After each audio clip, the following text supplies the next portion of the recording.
Well, we're joined now by Sayce Holmes-Lewis, one of the founders of Mentivity, an organisation that mentors young people through positive activities in sport. And Sayce, what are you finding is most effective in dissuading youngsters from joining these gangs? I think at the initial point, we're working with young people. It's all about education and about coming from their standpoint and making them understand the issues that they're facing in society and issues that they're facing within themselves. And once they see people like myself that have grown up in the community, that are positive role models, that are trying to give back and give them the support that they need to go forward and educate them about the issues that they're facing in their lives, it makes a real difference and it builds a rapport between mentor or mentee. Yeah, we spoke to one gang member. This is what they said. They said, when you sit down and speak to some of these youths, they're lost. A lot of them don't know who they are or what they want to do. I mean, what sort of backgrounds do some of these kids have? A lot of them have very troubled backgrounds. You know, they're deprived in deprived settings. Some of them in single-parent households, but some of them come from good households, but they're just very lost within themselves. And the narrative from society and the media tells them that they're something which they are probably not, and it glamorises the word gang, which is something we really want to move away from because that generalises for young people that they're criminals. That many of them are misguided. They just need support. And when they're getting that support from people that are in gangs as adults and organised crime members, then they want to make some money. It's an opportunity that's been given to them, then they will take it because there's nothing else for them. And it comes down to education and thinking more critically for young people. And the image that we often see of gangs is that it's predominantly black youngsters. I mean, is that your experience or is that just how it's portrayed in the media? That's how it's been portrayed in the media. My experience is that being associated with gang or criminal activity or violence, that it can be any young person now.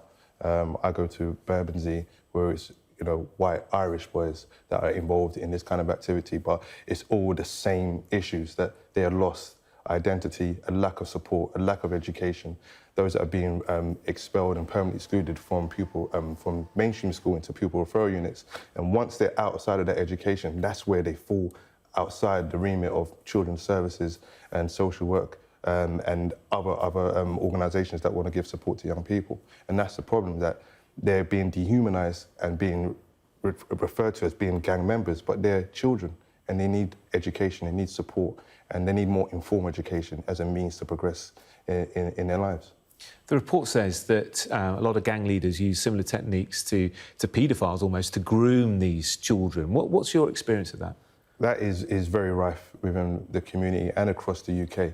Not just London, but we see in Newcastle, in different areas, in Dover, in Kent, in Brighton. This is a national crisis. This is a real issue, and this is because a lack of funding in social work, youth services, and this has been taken away.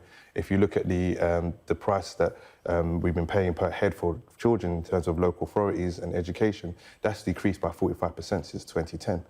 This is the problem, that when you've got organised crime members going into the community and offering viable money and exit routes into crime, young people are going to take it because there's nothing else for them and they're kind of lost and misguided. And of course, the charity that you helped set up, it's a voluntary charity, obviously. And it seemed to me from times that I've gone out and done stories about gangs that the majority of the support networks for these youngsters are from the voluntary sector. They are boxing rings, they are all that kind of stuff.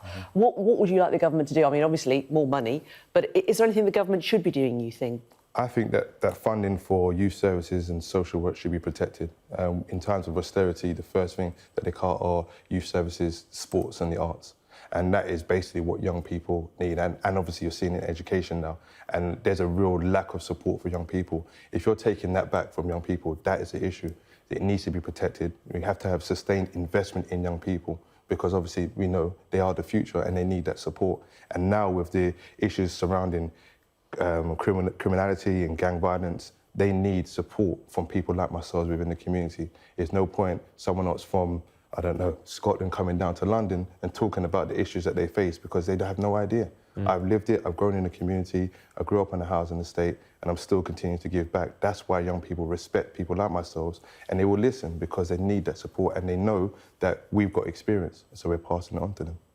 Yeah, it's great work you're doing. Sayce Holmes-Lewis, thank you very much indeed. Thank you for having me. Best of luck.